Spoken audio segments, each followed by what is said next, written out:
Bonjour, aujourd'hui j'ai le plaisir de vous faire découvrir un coin de Catalogne qu'on connaît beaucoup moins. Euh, c'est la dénomination d'origine DO Terra Alta.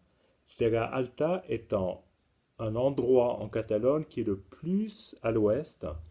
Donc imaginez, vous avez Tarragone en bord de mer et vous allez encore un peu plus à l'ouest vers le pays valencien et là vous tombez sur ce qu'on appelle l'appellation Terra Alta. Alors, quand on parle de Catalogne, on pense au Priorat, on pense parfois au Montsant, dans une certaine mesure, ça commence à être un peu connu.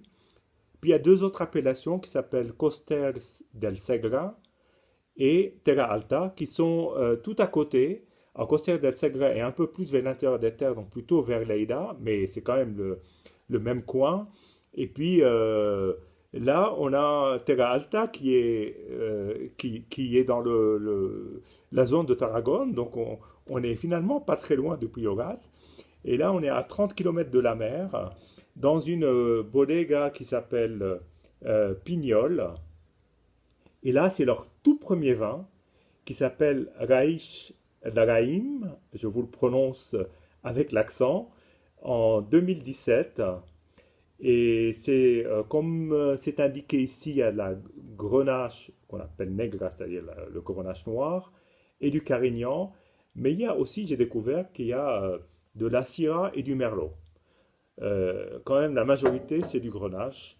Bon, c'est leur premier vin, mais ils ont une gamme, c'est une bodega familiale, et ils ont une gamme impressionnante, on doit avoir une trentaine de vins différents et ils produisent la bagatelle de 450 000 bouteilles. Donc on n'est pas loin du demi-million et c'est pourtant une bodega très peu connue. Ils exportent assez peu. Alors on trouve certaines de leurs cuvées aux États-Unis, dans certains pays d'Europe, mais par exemple, évidemment, cette cuvée de base, elle est pour la consommation locale. Bon.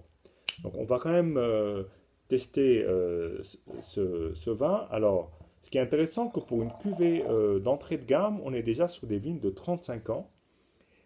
Ça passe 4 mois en barrique ancienne.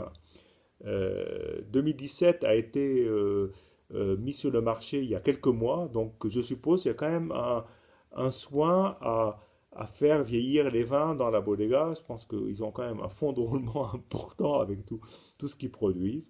Mais bon, c'est la première fois que je découvre avec vous cette entreprise familiale que j'ignorais complètement. Donc là, on est sur une Europe déjà un peu évoluée, euh, un tout petit peu ambrée, une très belle couleur, très très belle couleur, d'un lit de vin mais qui a déjà bruni un tout petit peu avec des reflets orangés. Elle est très sympa comme robe. Voilà, à voir comme ça. Alors, le nez, le parfum caresse le nez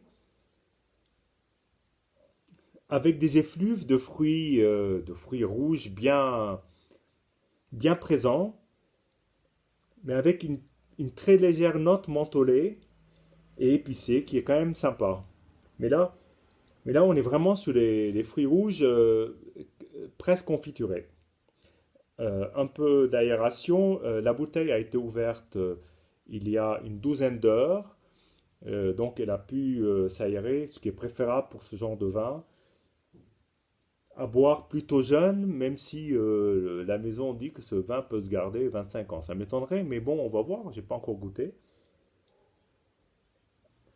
Un assez beau bouquet, plutôt discret, mais très, très agréable sur presque un peu de châtaigne d'ailleurs, hein. Donc, fruits rouges, châtaigne, et puis euh, c'est ce côté épice.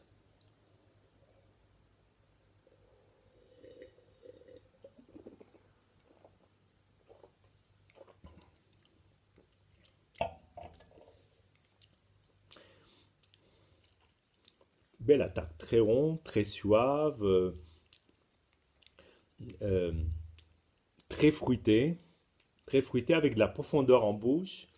C'est relent de très légères fumées épicées qui remontent en haut du palais.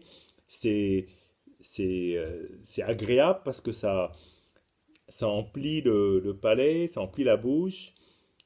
Euh, c'est euh, c'est pas lourd, c'est plutôt léger, c'est plutôt aéré comme texture. Et c'est- bon, ça, je dis, oser un mot, ça caresse le palais. Voilà. Il y a une toute légère pointe euh, d'alcool.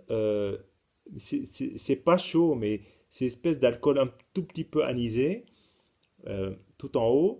Et puis ensuite, ça passe comme une lettre à la poste, je dirais. Moi, j'aime beaucoup ce vin. Franchement, c'est une surprise. Et dans une catégorie de prix à laquelle on n'attend pas de trouver des vins de cette qualité. Bravo la Catalogne pour produire des vins comme cela qui sont agréables et à consommer avec une relative facilité. Voilà. À bientôt.